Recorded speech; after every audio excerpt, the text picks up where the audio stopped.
Hello, hello, hello, and welcome back to On the Record, hosted by Dekel Bor and presented by Shure in association with Ropeadope. My name is Louis Marks. I'm here at the Ropeadope Room just outside Philadelphia. If you're just getting to this show, you're a little late. This is the last episode of season one, so you've got some work to do to track backwards. It's an amazing show. Each week, Dekel Bor spends an hour with some of the greatest producers and engineers on the planet, digging into motivation and technique and talking about life. Big thanks to Shure for giving us the platform. Season one is wrapping up today. And we have the great pleasure of welcoming Mr. Damian Taylor from Los Angeles. Damian is a six-time Grammy-nominated producer, mixer, programmer, best known for his collaborations with so many: The Prodigy, Björk, Arcade Fire, The Killers, Temper Trap, UNKLE, City of the Sun, Naeem and Dizzy.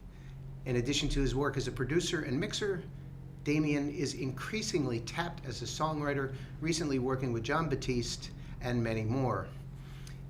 Guitarist Dekel Bor has performed with the greats Johnny Griffin, Reggie Workman, Pat Martino, Billy Hart, and many others. And his recent release, Let Love Rule, was a shining light in 2020 and is available at dekelbor.bandcamp.com. Thanks for tuning in. You can play back episodes. Please do share this. I think there's some news about giving away things. I'm not real sure. We'll check it out. Let's go over to Berlin and welcome Mr. Dekel Bor. Dekel, how are you? All right. The last one. It's been nothing but a pleasure and joy and a learning and quite a steep learning curve for me. For anyone who's tuning in, this album is out. It's been doing incredibly well, mostly thanks to you guys. But in the jazz world, we have this tradition where, in order to make the next step, we reach out to our peers, to our mentors, to our heroes, and we ask for advice. And usually that happens backstage, before a gig, after the gig, at a festival's green room, or this and that. With COVID basically putting everything to halt, uh, we figured this could be the next best thing. So, welcome to my Berlin studio in the heart of Kreuzberg, where I'm working on an album right now, and I figured I could use some help. So, without further ado, the one and only Damian Taylor. Damian, how are you? I'm doing great, man. Yeah, good to see you. Man, I've been so looking forward to this. We've been trying to get together for a while. It Trying to has get been a minute that we've been chatting, totally. But nice to see you in the virtual flesh, as it were, There we finally. go. There we Yeah. go. So how are things in LA? You're safe. Your loved ones are safe. Everybody's well. Yes, yeah. I mean, one of the lovely things about LA, and one of the reasons I wound up here, I've lived all over the world, but it's one of the few music centers in the world where you can have like a bigger house. So this studio Ah, you're seeing, it's a room in the house. So if if you don't look on the internet, don't read the news, and just look out the window, it's absolutely gorgeous. But yeah, otherwise we're beautiful. all just taking care of each other and staying safe, and doing things on the internet. That's great to hear. So with all this time we had on our hands, any few releases that you've been inspired by as a fan that you could share with us?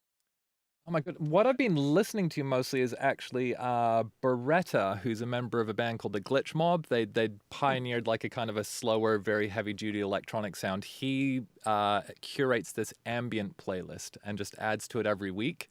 And so mostly when I'm not working on records, I need to just have something very kind of like peaceful and serene in the house. So I've been listening to that one on loop anytime I'm not making music. That's been my big Ah, inspiration. beautiful. That's great to hear. Yeah. So how did music start out for you? I mean, what was the moment that that the light bulb went on and you thought, this is it. Right. I Well, got the I'm gonna. There's the two-step answer. The first is, my parents put me on piano when I was young, and I did kind of classical stuff up to about age 13 or 14. Not to a very high level, but enough to keep super busy. Then I realized I hated that music. Took a year out of playing music, and then started buying records like crazy. Worked a part-time job. All of my money I spent on buying records. And for the youngsters who are watching, you used to have to actually take money to a building and give but give it who to someone Who would get the money? I mean, Apple Right? would get the money. Yeah, Who would get all exactly. that money? Yeah, I mean, it would go. Yeah, the music shop and the label would get it. It's kind of crazy, isn't it? Wouldn't go to a CEO in Stockholm either. Wouldn't go to Joe Rogan, you know. But yeah, you'd have to go and get a job, work for a certain number of hours of your life and exchange that for music. So that was I just got crazy Well, and into I got buying. into that Yeah, game now. Like I'm buying records like crazy. Except I don't have a job now. I used to be touring. totally. So at a Yeah, yeah. certain point, somebody's got to give.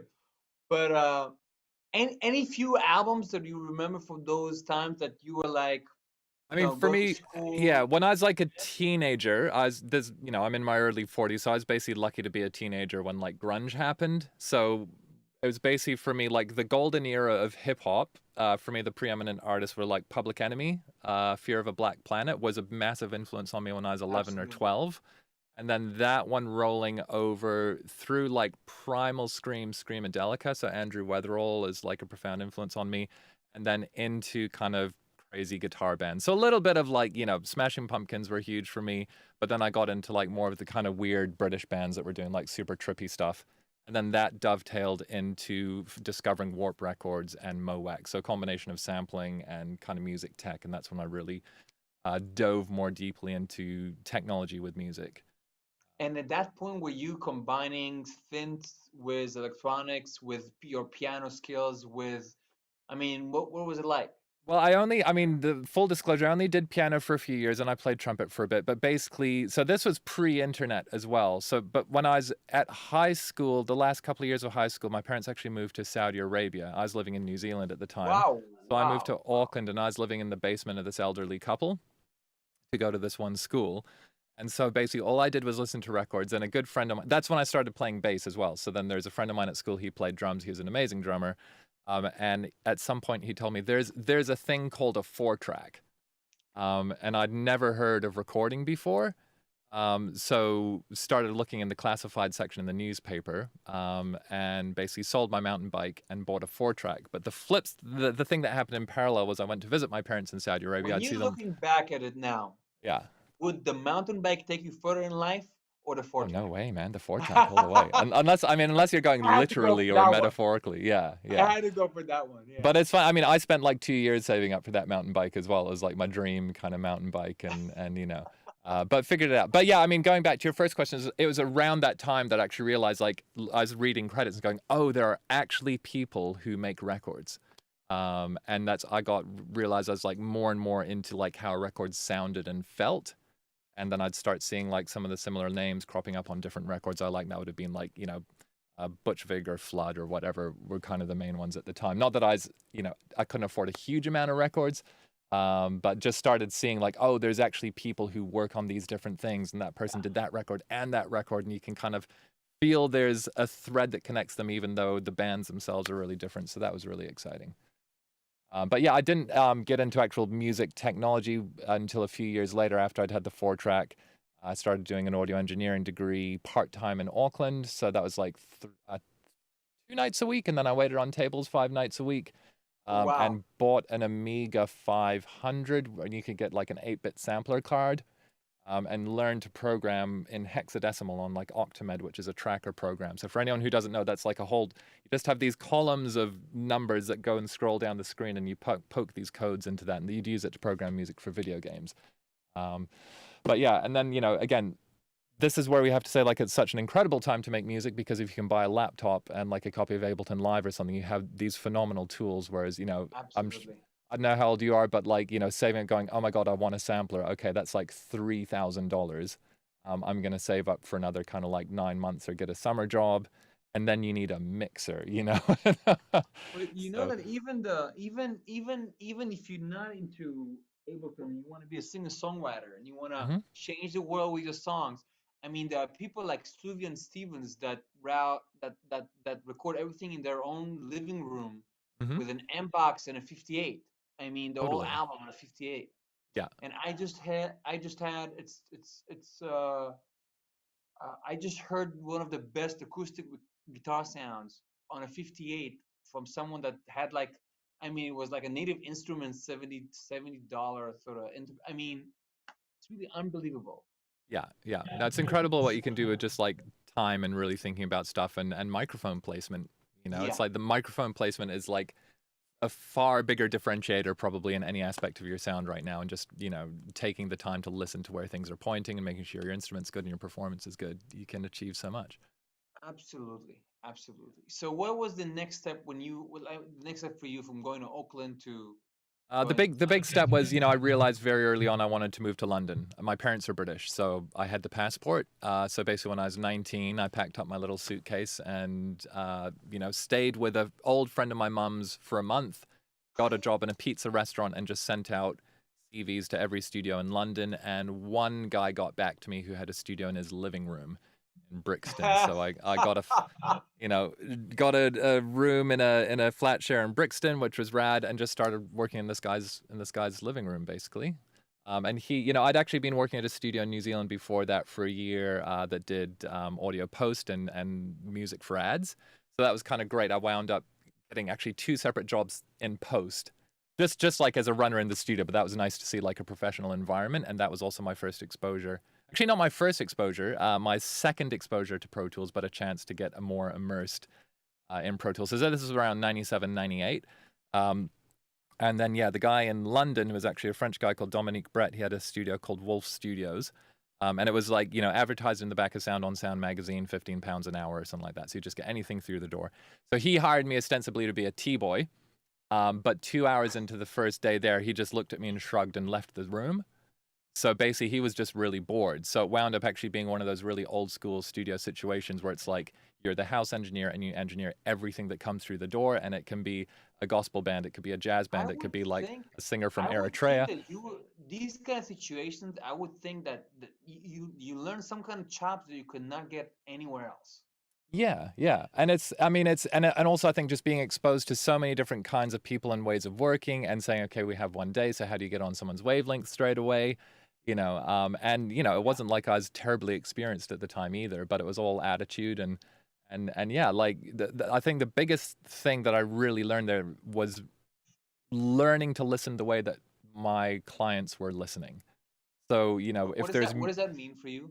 well, for me, it's like let's be real. Like, if you're going to £15 an hour studio, the ratio of records that come in, some of them are gonna like not be to your taste. Shall we put that diplomatically? But if you're actually looking at the artist going, what is it that they're excited about with this? You know, like I have my taste, which might be over here. But either you're gonna sit there going, this music sucks.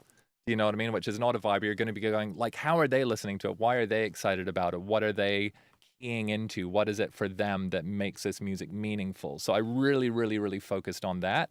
At the same time as, you know, the studio is actually really well equipped as well, so lots of toys to play with. But that really became the key thing. That I actually think that there was that excitement of whoever is playing in that room is probably the most important thing. I mean, if there's like a year in Coldplay's life where he just got clean, and you can hear him exploding with excitement. And I hear the first Guns N' Roses album, and you hear them exploding with excitement. Or you would hear the New York Philharmonic with certain conductors, everything is up tempo, so you hear the excitement of them playing something differently for the first time. I mean, that kind of speaks volume, regardless of who's playing in a way. Absolutely, yeah. And then if you're in a situation as like an engineer or a producer, and you're too wrapped up in your own crap to join in on that vibe, then you're going to miss out on a lot. Do you know what I mean? So it's like whatever your personal predisposition is kind of irrelevant. And that became like really magic. Then suddenly just like, and also because remember, I'd been like a teenager in New Zealand, which is one of the most remote countries. I was on the South Island of New Zealand before I lived in Auckland.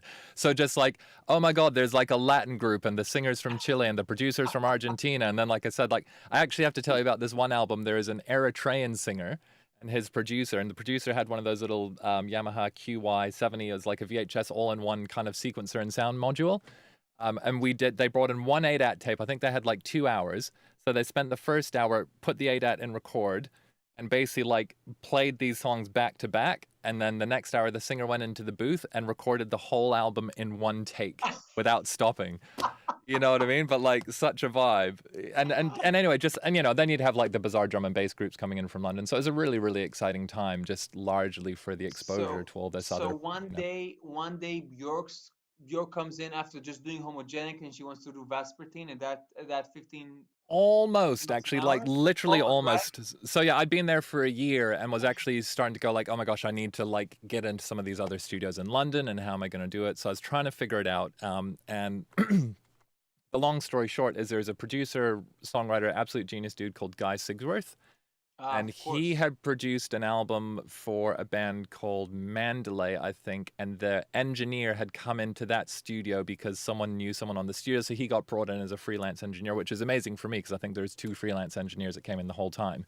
And as a side note, I'd been like really consciously studying Pro Tools. And I learned the keyboard shortcuts that were on the mouse mat. That was like my big, I'm going to learn these, going to nail it. So they wound up having some tapes that were actually flown over from David Torn, crazy experimental guitar player Of course. I from New love him. York. So I wound up I like love him. editing a bunch of these things to fly back onto tape. So the engineer was like, oh, this kid is kind of good on Pro Tools. And then the engineer, Michael Aid was his name, he sees Guy at a Mandalay show, and Guy says, I'm looking for somewhere cheap to mess around on Pro Tools with someone good. So Michael Perfect. basically told him, oh, there's a studio in Brixton and this kid Damien, and you should go work with him. And I was still 20 years old at the time. So Guy came in, we did 3 days together, and at the end of this session, I plucked up the courage and was like, Guy, I'm looking to go freelance. Do you have any advice? And he said, well, actually, I've got another project coming up. I'd love to work with you on it. Why don't you come and work with me on that? So the next thing we did was like Studio 3 at Strong Room, which was one of my dream studios. And the next thing was at Olympic Unbelievable. Studios. And Unbelievable. that wound up being the early stages of Vespertine as well. So Wow. it was Wow. literally, Wow. you Wow. meet the one Wow. person. Wow. We're doing other stuff, but Guy basically co-wrote some stuff on Homogenic. He co-wrote Unravel. Of course. He Yeah. was Björk's musical director for her first 2 I tours. don't want to. I don't know if this is the time to say so, but we Uh-huh. just confirmed him for the next season. So I'm gonna say hi for you. Oh, really? Oh, amazing. That's Yeah, yeah, great. yeah, absolutely. Damn. He's kind, yeah. Wow. Wow. Awesome. So you start working as a 20-year-old on Vespertine? I think by the time Vespertine rolled over, I might have been 21. Yeah, but Wow. first working with Guy, Same age, spent but I my mean, wow, yeah. wow. In the Antipodes, your 21st birthday is a really big deal, but I was in the studio on my 21st birthday, and I wouldn't have had it any other way, so no one knew about it. So But what is it like to sit in the room and you open the monitors and her voice is jumping out? I mean, it's amazing, I mean, especially like the first time, like, I was working with Guy. We actually did a remix for one of her tracks, All Is Full of Love, before I met her. But like that first thing of like, hearing a multi-track cracked open and like there she is, and I remember around that time because also I started working with UNKLE about the same time, and DJ Shadow's album Introducing was like a massive influence on me. So this is actually just after Shadow left, but Mo Wax and James Lavelle, all that kind of thing were like huge deals for me. And just like going, oh my gosh, I've like got this on my hard drive. It's wild. But yeah, I mean, the amazing thing actually, first working with Björk, when I very first met her, I was like absolutely pooing my pants. Like I was so nervous, and she just came in and was like I'm the nervous just talking most about it. I lovely mean, person. Like she was so cool, and just like the second she walked in, you're just like, oh, it just puts you right at ease. And was so like she's hilarious. I don't think many people realize like just how great her sense of humor is and how funny she is and how fun to hang out with. So I, as I as I think I've seen a little of that in Breaking the Waves. What is that called? which Uh, you know that movie was like the most difficult to watch movie, the last oh one. god, yeah, the Lars von Trier movie, Yeah, yeah. I mean, anyways, Yeah. but that pocket of time in her career of Mhm. Homogenic, Vespertine, and Yeah. Medulla right after, I mean, was kind of life changing for me Yeah. completely. And those 2 albums are still huge for me. Yeah, I Huge. mean, Homogenic was that came out like a month after I moved to London, and that like blew my mind. I thought she was pretty cool, but I got Homogenic was just like, oh my god, this is I gotta insane. ask you because during those years, Mhm. I was kind of just so into bebop that I wasn't really in touch with reality. But what was the cultural impact of those 2 albums at the time? Hmm. Well, I mean, by the time I was like Vespertine didn't come out for another couple of years, and that it's always a weird thing. Once you've worked on a record, you feel it entirely differently to as an audience member. Um, but I think with Homogenic, it was really just like she had shifted into another gear and was kind of like just her whole thing of like defining a universe was exploding. Really, and I think also that it's all tied into me for like moving to London at that time and just feeling so excited about music and just like the craziest stuff is happening and at like the highest level as well. Because also, I don't know if you know a label like Ninja Tune, but like they used to have Cold Cut had a radio show that would be broadcast on Kiss FM at like 1 a.m. on a Saturday night. And like I'd just be staying up and like listening to these radio shows, listening to pirate radio. Björk's record came out, and the flat I lived in London, the kitchen overlooked the stage door of the Brixton Academy, which is one of the main venues there. So Yeah. I'd be walking back from the studio, and it's like the Verve are playing or something like that, or walk back one night and literally like Prodigy were playing. I bought tickets off a scalper and went and saw the Prodigy. Wow. So it was just like this really exciting thing of just like there are everywhere you look, there's just these incredible people doing these remarkable things, and I think Björk was just so out on her own. And I think she straddled this really interesting thing where he felt she was entirely related and plugged into like all of the kind of boundary pushing, especially like electronic music that was happening at the time, but that also she was so far above and away from everyone in terms of just like her universe had its own center of gravity, or she had like her own independent black hole at the center of her Absolutely. galaxy. Absolutely. Yeah, And also yeah. just her sense of, I mean, if you put, I don't know if you can even do that, but if you put the lyrics aside and the Mm. songwriting, the brilliant songwriting aside, and the vision, I mean, how wide the vision is, Yeah. and just the kind of audacity she sings with, and Mm. beauty and gentleness. Her actual phrasing as a vocalist is just out of this world. I mean, just listen to it as a guitarist, learning Mhm. the lines. Just the phrase, it's out of this world. I mean, that woman, It's wow. really wild as well. If you ever hear other vocalists covering a Björk song, like Exactly. That's a it's just great I example. mean it's not the same, and that's not like saying better or worse, but I'd rather listen to Björk's version. But yeah, it's the way that she can use her voice and make certain melodic things come alive in a Yeah, way that no one else absolutely. can is really wild. And that is, and you guys also tracked live with her? I mean, you and So in terms of recording live or playing live, I mean, recording, yeah. I'm trying to think what we did. A lot of so I was involved in a bunch of the early stages of Vespertine. Basically, at that time when she was making the film with Lars von Trier, Guy would be flying back and forth to Denmark where they were shooting, and they would be just like record Celeste vocal kind of improvisations, and he'd bring them back to London. And then we did a couple of sessions in Iceland, but at that point it was much more like, I recorded like the vocal on Hidden Place, for example. That was like a really early take. But a lot more of what we were doing was like chopping stuff up and dealing more with kind of like the conceptual world. Because she really, for Vespertine, was kind of a perfect storm because, again, for our younger listeners, like imagine a time before being able to like have an entire multi-track of a song on a hard drive on your computer. So it used to be like you'd be able to like fly like 4 or 8 tracks onto to Pro Tools, do some edits, and then put it back on tape. So there's this whole thing where her vision about what you could do with shredding up sound and pulling it into a million pieces was massively influential. But at that same time, like Pro Tools got powerful enough, they had a system called the Mix Plus where you could run 64 channels at once. So Guy and I basically got like one of the first Mix Plus systems in the UK. And Guy as well was like a remarkable visionary. Like he was trained in production by Trevor Horn, and he read music at Cambridge. So he had this combination of being able to play 400-year-old stuff on a harpsichord, and he had perfect pitch. But then he could listen to a pirate radio station and then use a kind of a Cambridge musician's mind to analyze musicologically what was going on. So really, really interesting. But point is, in terms of the technology moving to a point where you could do stuff that no one had ever done before, and really feeling when we were working together that the kind of concept and the technology married up perfectly.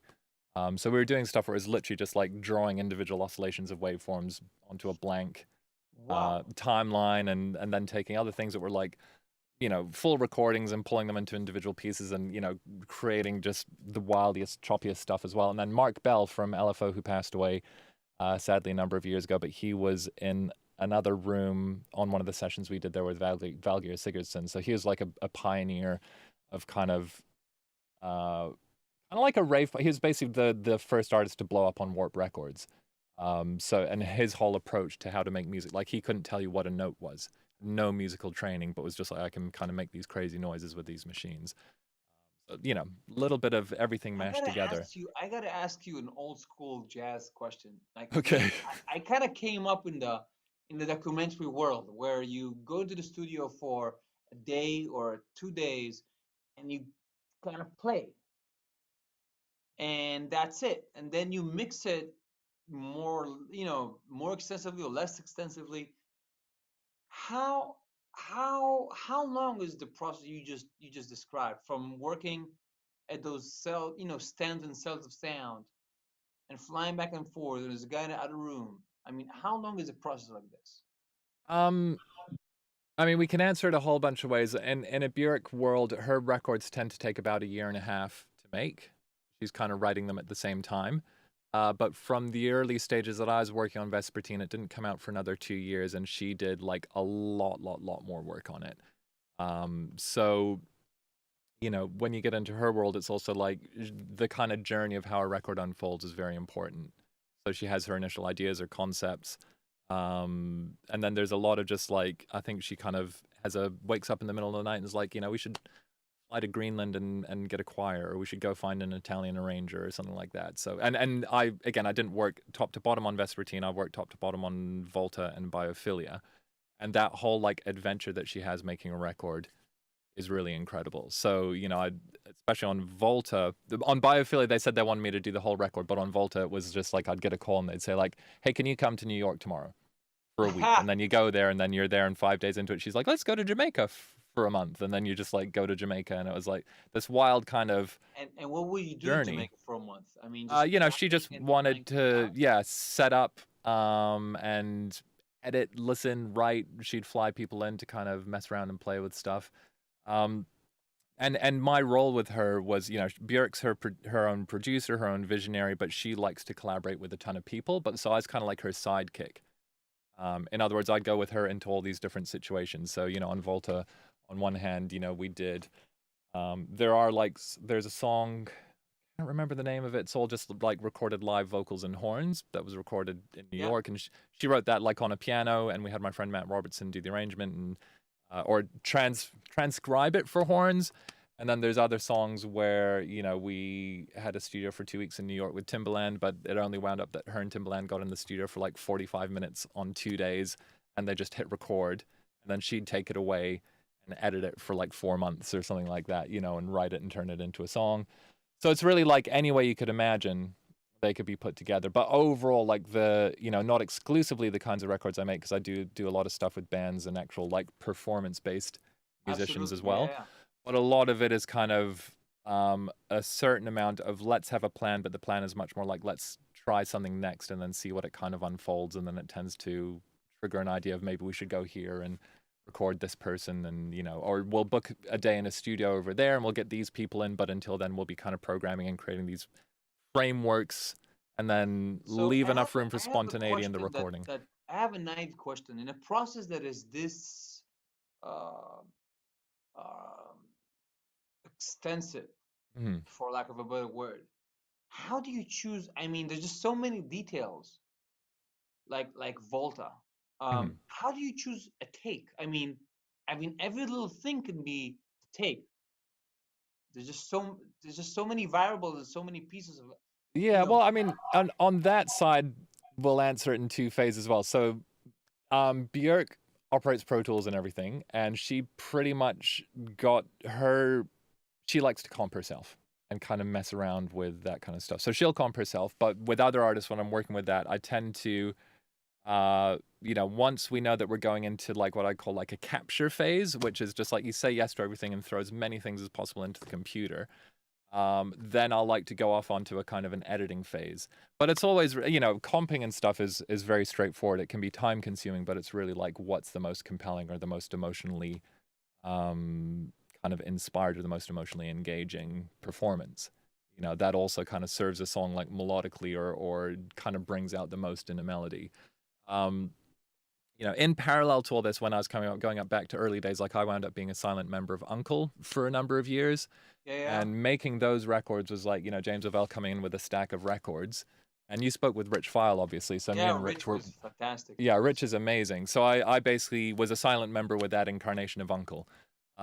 So, Rich and I would just be hanging out in the studio all the time and just like going through records and trying to chop stuff up and seeing what would work. So that kind of like sample-based methodology of we're looking for the magic combination of things, and to a certain extent our hands are tied because we're only going to find them on records that someone else has already made. You couldn't go, what this needs right now is la da da da da, and that's like, you're going to play it, it's just weeks or whatever of going through, like going, nope, nope, nope, nope, and then what the hell is that? And, stick it together. So, with Björk, she would be much more like musically led, and her musical ability was really, really high. Like some songs, she would just come into the studio and say, I'm just going to write this on Sibelius.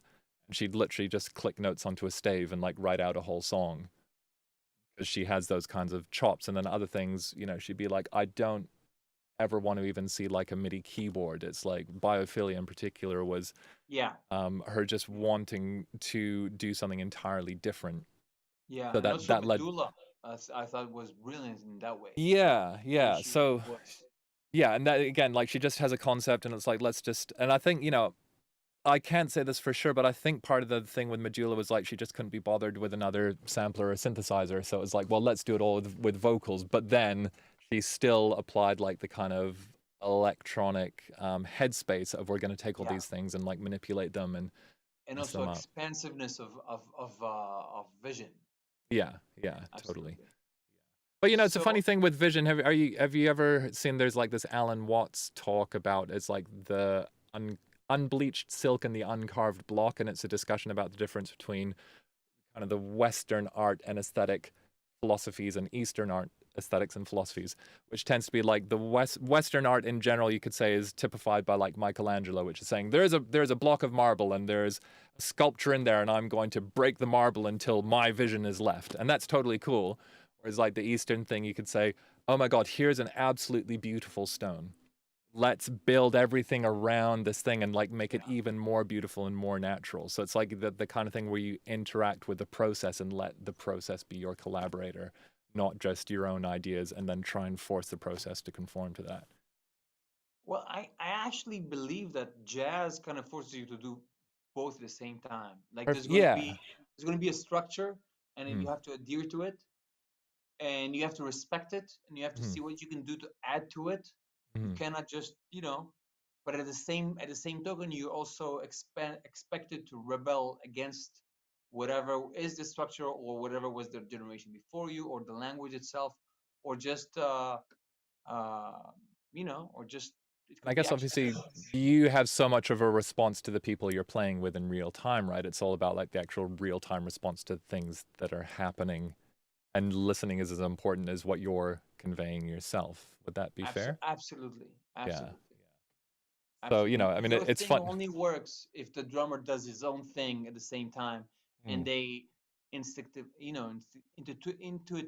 collide. So what can I ask you a question? Like, what was it that pulled you into jazz as a musical universe? Was there like, were you just listening to top 40 radio and then one day did you hear this other thing, or? Well, I think it was two things. It's actually three things, and I actually still feel this way because I still feel myself being pulled into jazz on a daily basis. The first was wanting to take my interest and my curiosity with the guitar further. There was a minute in musical history where being an instrumental guitarist was a thing. People from Steve Vai created this entire niche of people who are not playing in a band. They're instrumental and their music is up front. And then I went into music high school, or like high school for the arts in Tel Aviv, which 90% of any Israeli musician kind of like working in the States somewhere, we all went to the same high school. Kind of very similar to that, to LaGuardia High School in New York. So and it was all about jazz. And for me, I kind of heard Coltrane, and it was kind of it for me. And then there was and there's something about the art of creating in the moment. There's something about to not having to repeat yourself ever, or having actually you're actually responsible to never repeat yourself if you can help it. And there's something about, I mean, just that mindset of living your life as an improvising musician. It kind of, it goes to anything you do. It goes into the way you do relationships, the way you cook, and the way you do business, or um, everything is a work in process, and everything is a work in progress, and it forces you to respect your team, and to always see yourself as a member of a team, and it forces you to because you cannot play jazz alone. It'll never work. And if you think of yourself as a star, you're not gonna sound like a homogenic part of a band. And it comes up what you basically practice on a daily basis is coming up with new melodies and new ways of looking at melody, harmony. So you're always composing in a way. Can you And unpack that a little bit? Like when you say like new ways of coming up with melody, and like you obviously have a practice around that. Side note, like I do this Twitch stream from my studio, and I'm like mostly doing electronic music, but one of the things I encourage people to do, I have this little timer, and it's like set a 55-minute timer, and you just have to create something in that time and then print it, and that's it. So it's like this whole thing about being very, very fluid with just like generating and releasing ideas. I do exactly the same. Exactly the same. I have like I don't have a timer, but Hmm. I practice like in segments of 20 to hopefully not longer than 40 minutes on an idea. Okay. Uh, but I try to take out a chunk of at least 3.5 to 4.5 hours to practice every day. Okay. And I work on a few things, but it's exactly that. You take but it's a little more structured. Like I would take a song. Hmm. It could be a Gershwin song, or it could be a John Coltrane song. It's gonna be one of the songs that I wrote that I'm trying to get better at, and I will improvise on it in a specific tempo. And but you have to play things that you didn't play before in a way. Right. You have to come to. I mean, that's kind of like the thing. You cannot really repeat yourself, and that mindset puts you in a it creates a situation where you keep expanding your vocabulary, hopefully. Amazing. When you're improvising, it's not just. I mean, I'm saying this as like hopefully it's obvious, but it's not just a case of I'm going to play any notes that aren't the main melody. But like, can you share with me any tips about like there's a melody and I want to reference the melody without directly repeating it, or like like create this different version? Like, what's the kind of threshold for you between So like going off the deep end and still staying true to the underlying message of a melody? let's say there's a song, any song that everybody knows, like Knocking on Heaven's Door. So you have the structure, those it's a 4-bar form, and it's like 3 chords, or actually 4 chords if you want to take the minor relative mark. So you it, people say that you can play whatever you want in jazz, but that's actually so far from the truth. You either play notes that relate to the chord that's just being played. Like if there's G, then I'm either playing notes from the chord, or notes from the scale, or notes that are not from the chord and not from the scale, and I have to understand the tension. If there's a G at the bottom, and I'm playing a flat triad, that I have the responsibility to know what's the clashing harmony going to feel like. And the more vocabulary you have, then against the G you can play C, and against the G you can play D. You can play D flat. You can play E flat. You can play F sharp major, F sharp minor. And the more you have, like if you spend the last 45 years sitting at home for 4 hours a day trying to learn those relationships, then you have all those colors to kind of paint with. But it's all within the structure of the song, the physical structure of the song, the chords of the song, but more importantly, the melody of the song, like you said, and the emotional impact of the song. If it has its the point for choose, like what makes, let's say you have a gig and you want to choose a song, a set list, you choose them according to the emotional impact that it will have on the audience. But I'm the audience as well.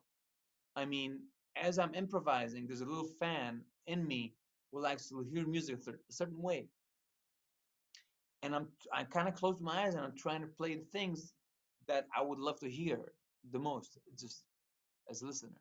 Do you feel like there's a are you able to separate the performer and the observer? I mean, you've just said you can, but I find that a really fascinating I, concept or trick for people to like learn how to listen to what they're working on based on like different principles and perspectives depending on what they're trying to achieve at a certain point in time. so I'm going to answer in two phases. Okay. Do it, man. There's the Western way Mhm. and there's the Eastern way. No, Right. I'm actually serious. But Yeah. so the Western way says there's the guy who plays the guitar, and physically plays the guitar, and that same guy hears a note in his mind, and that note translates to the guitar. So there's a guy who's physically playing and supposed to listen to what he's playing, what the others are playing, what's supposed to come next. But there's also a part of you that tries to stay completely out of the process in a very, I don't want to use the word zen, but in a very non-conscious way. There's a and I think many people have their own little tricks to get there. Some people, like you could be, let's say you're working with a vocalist and they're writing lyrics. If you put the radio on, it's going to distract them in just the right way, so the subconscious mind is at the page and the conscious mind is at the radio. So that metaphor, I'm trying to use that as a metaphor to, you're in the process, but you're also trying to stay out of the process and let the process dictate. If this makes any sense, and I really don't enjoy taking things to a not a physical realm, but it's really where it's at. It's really where it's at because at the heart of the matter, what you and I are doing is creating energy, sound waves and energy that clashes in a way that excites us. Mm-hmm. We don't know why it excites us. We don't know what makes sound clashes in a certain way. Why a semitone works a certain way and an octave works another way. Why consonants and dissonance the way I mean at a certain it's also primal, Mm-hmm. which is really Absolutely. why I'm not losing hope with music technology or music business, because at the end of the day, you're still that kid that went out and saw the Verve playing and try to get a ticket. There's something you cannot. There's something untangible about it. Like there's it's all very primal because they make you feel a certain way. You went to a Prodigy concert really at the prime years, and it made your whole body kind of behave a certain way just because of what they were doing. And it's primal in the same way that people were living in caves and listening to the wind, kind of clashes against the cave wall and creating a sound, and they were like, wow.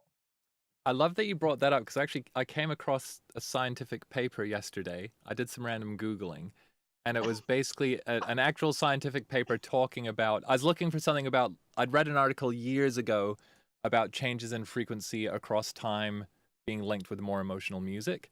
And it was basically a scientific paper that was talking about changing frequency response both in music and in natural sounds instills an emotional response in us of all these different kinds from, like basic survival stuff, but they specifically were talking about, the early evolution of us as beings trying to survive in the wild, and just like keying into the way that the frequency response would change in our environment, and the fact that we can kind of control that through music is insane. But yeah, I remember realizing really early on basically that music was a incredibly powerful tool as a listener or as a music fan that you could use to completely transform your subjective experience of the world around you.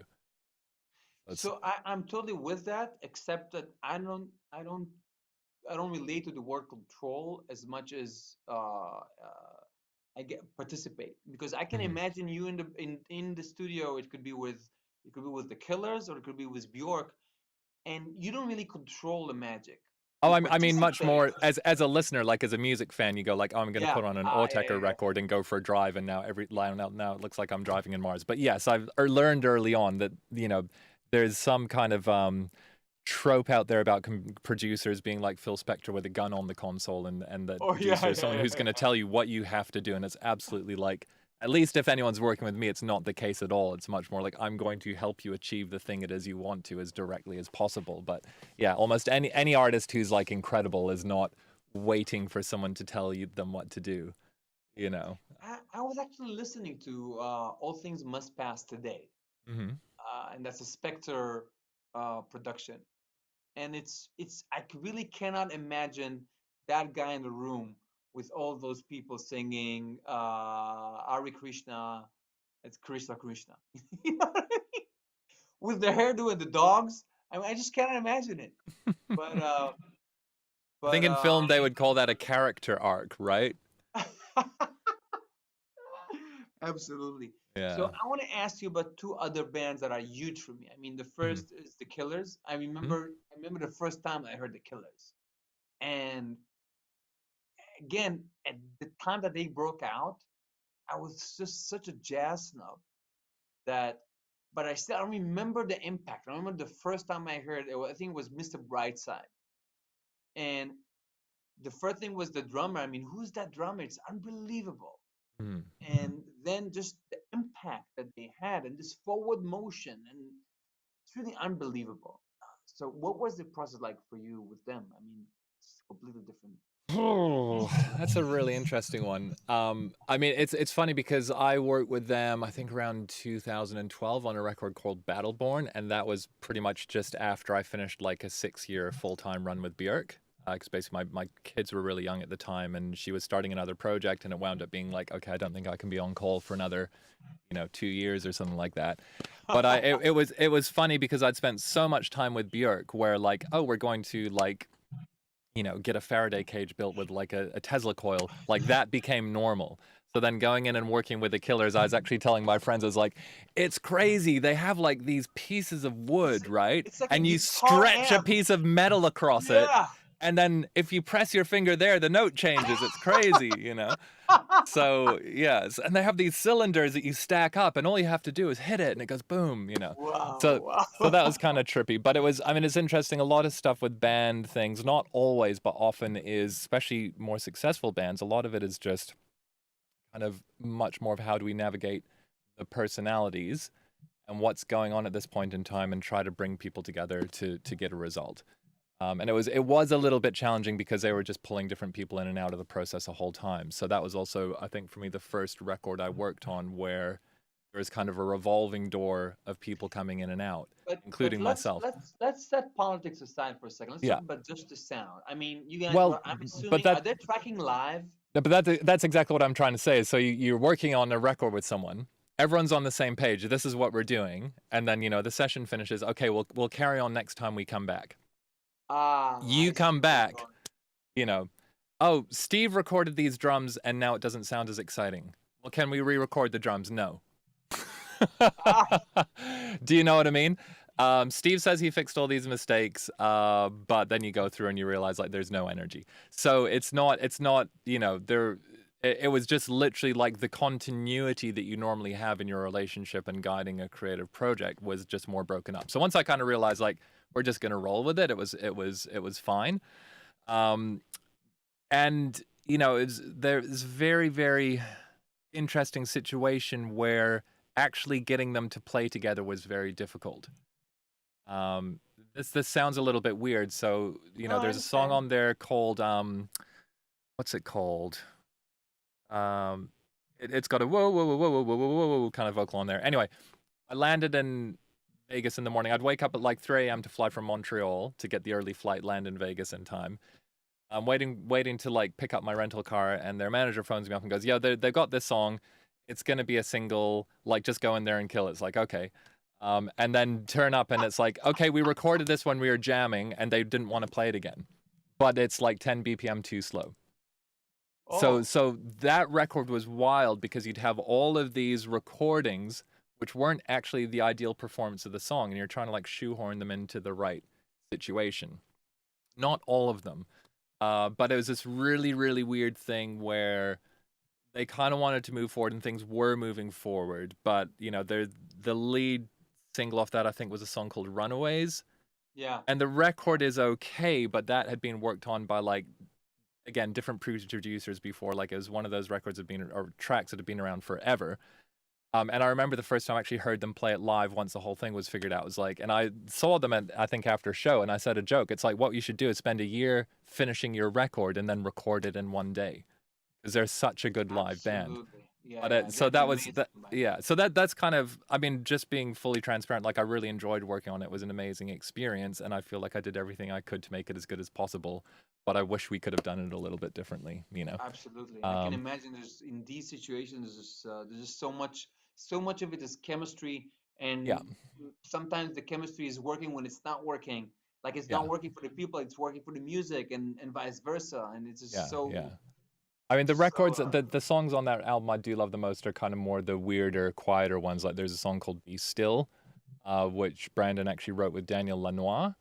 So it's kind of very inspired by like the atmosphere of that demo. Then there's one called "Deadlines and Commitments," and I was the only producer on that one, so I think just feeling like it was a lot more kind of cohesive worked really well. But I find just working with any artist, it's always really interesting about like what's the way they work, what's the way their process works, how can you get the best out of them, but then there's also a certain amount of respect, and like they are kind of going to do a little bit of what they're going to do. It's not like you're getting a domestic animal that you're training. You kind of just and hopefully. and for me, I think like where I do feel lucky is I've worked in so many different ways. Like I'm kind of well known for like a lot of the more like electronic or weirder stuff, but I'm very at home with kind of live musicians in that kind of situation. So it's just like, which is a roundabout way of saying it's like I've got more in my toolbox than just a hammer. You know Oh, what I mean? I've also got of a course. wrench and a screwdriver. So you can just kind of bring in what they need. So a lot of what they wanted from me was just like build on what we've got and just like bring some kind of weird stuff to the table. But then I'm also trying to make sure we get like the right vocals and helping the guitarist like carve out the solo and. I So think it's what it's an I interesting think one. what people most always forget is in these kind of situations that ordinary you cannot expect extraordinary music from ordinary people. They're going to Yeah, have they're going to have their thing, yeah. for better or for worse, and Yeah. sometimes both at the same time. Totally, totally. And actually, I mean, one of the greatest joys of working on that record was I got to meet Alan Moulder and hang out with him, who was like, Ah, one of my heroes. So yeah, like, yeah, the early Curve records and stuff. And I remember absolutely. like they got him into New York to mix, so we were over there for a session. I remember actually going back to my hotel room each night after we'd been in the studio all day, and then just suddenly remembering another record that he had made that was like, oh my God, he made that record, and kind of losing my mind. But I set up in the live room with a whole station, just doing additional kind of programming and editing and recording, and he was mixing in the control room. And I just remember just like anytime I'd like look up from my little zone and see like Alan through the glass, just like working, working, working, and that was very, very inspiring. But So I want to ask you probably the last question for the day and the most mhm, important one for anyone who's watching this. Uh, you mentioned earlier that you were at that studio for 15 bucks an hour, mhm. just taking anything that comes through the door. Now that you choose, that you curate your discography very carefully, what makes you take a project on? So I have a quite a clear kind of way that it's a loose process. I'm going to say a jazz thing. There's a structure within which a whole bunch of improvisation can happen. Yeah. Um, and basically, if I get sent a project, I listen with a very specific kind of brain on, and it's just when I listen to this can be a really rough demo. Like, does it resonate with me in whatever way. Like, is there something there? Is there a je ne sais quoi about this artist or this project? And if that's a yes, then I ask myself a next question, which is, can I see myself bringing something to the table for this artist? Like, do I feel like I have a complementary vibration where I know I could actually serve their music well? So that's pretty much I listen like very loosely and very broadly. And then if both of those are a yes, then I would move into let's set up a call and see how we get on as personalities, just a chat like this. Like, you seem nice. So but it's literally like, I'm at the point as well where in my 20s I could happily burn up a few months in a room with anyone, and now it's like if I'm gonna Yeah, be spending time in I feel the close, same way. yeah. So There were a couple of tours in a van for a week or 2 weeks with some people that Mm. there's no amount of money to get me to go to them. I mean, really, I'm down. Yeah, absolutely. And then from there, if all of those are in line, then you start looking at logistical stuff like, what do they actually want? It tends to be the kind of records that I work on aren't the records that are done in a day, unfortunately. So then there's a whole like logistical and the business side. What do we have available? Can I actually see myself delivering what I think they want or need or would expect with the resources that are available? And quite often in those situations, if that logistic stuff doesn't line up, I'll suggest, hey, I think at this point in time, why don't you do this? And then maybe we can talk about doing that together. Yeah, So I'm at a point now that's where actually a great advice for anyone who's watching this and wants to work with you, because yeah, it lets people know that they don't have to have all the answers right now. They can come yeah, and start a dialogue, yeah, and maybe that will spark something a year from now. totally. Yeah. I mean, it's worth saying, like, I got to work with Björk very early on the early stages of Vespertine, but then I literally sent her manager an email every 6 months for 6 years before, or it was 5 years before I actually got the call, and then I worked with her full time again. So I'm a really, really big believer in there is the mysterious, mystical process of the planets need to be in line for you to work together. Absolutely. There's plenty of people where I've met them and it didn't work out at that time, and then it happens later on. So I'm also very relaxed. Like, I don't force projects or anything either. And I'm happy to kind of have so many other fun things to keep me busy at the moment as well. That's really the best advice you could ever give. Damian, man, thanks so much for doing this. I've been looking forward to this for a while. Oh, We've it's been a talking joy. so We could long. talk all day, couldn't we? Yeah, I want to Absolutely. interview you for a Man, few hours. the truth is that I might ask you to come on board again, because we didn't talk about mics, preamps, techniques. No, I'm serious. I'm actually No, serious. let's do, like, I'd be bang up. I was just in so my much head. I was shit like, that I wanted to steal from you, and I'm Yeah. not getting any of it. let's have our nerd conversation like another time. Yeah, bang up for it. Let's do it. Yeah. Absolutely. Cool. Man, stay safe. The best for you guys, and we'll talk real soon. Awesome, dude. Take care.